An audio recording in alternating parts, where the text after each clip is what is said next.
હિંસાની આગમાં ફરી ભડક્યું કેન્યા। સરકાર વિરોધી હિંસામાં 16 લોકોના મોત। વિરોધ પ્રદર્શનમાં અનેક લોકો ઘાયલ થયા। કર યોજનાના વિરોધને 1 વર્ષ પૂર્ણ થતાં ફરી વિરોધ થયો। 1 વર્ષ પૂર્વે સ્થાનિકોએ કર યોજનાનો વિરોધ કર્યો હતો। વિરોધમાં 60થી વધુ લોકોના મોત થયા હતા। 60 લોકોના મોતને 1 વર્ષ પૂર્ણ થતાં સ્થાનિકોમાં રોષ। મહત્વનું છે કે કેન્યામાં રાષ્ટ્રપતિના રાજીનામાની માંગ સાથે સ્થાનિકો ફરી રસ્તા પર ઉતર્યા છે। 1 વર્ષ પહેલા કર યોજનાનો લોકોએ વિરોધ કર્યો હતો। વિરોધ પ્રદર્શન દરમિયાન 60થી વધુ લોકોના મોત થયા હતા। કર યોજનાના વિરોધ અને 60 લોકોના મોતને 1 વર્ષ પૂરું થતાં ફરી એકવાર રોષ ભભૂક્યો છે। વિરોધને 1 વર્ષ પૂર્ણ થતાં સ્થાનિકો રસ્તા પર ઉતર્યા છે।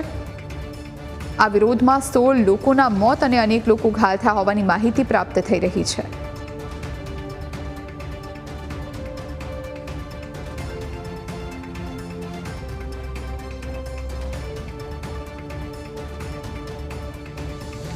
તો કર યોજનાનો વિરોધ છેલ્લા ઘણા સમયથી અહીં થઈ રહ્યો છે।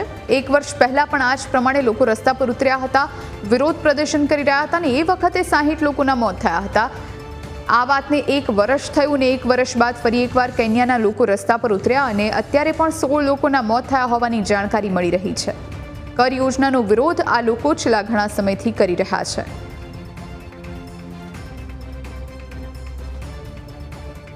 તો હિંસાની આગમાં ફરીથી કેન્યા ભડકે બળ્યું।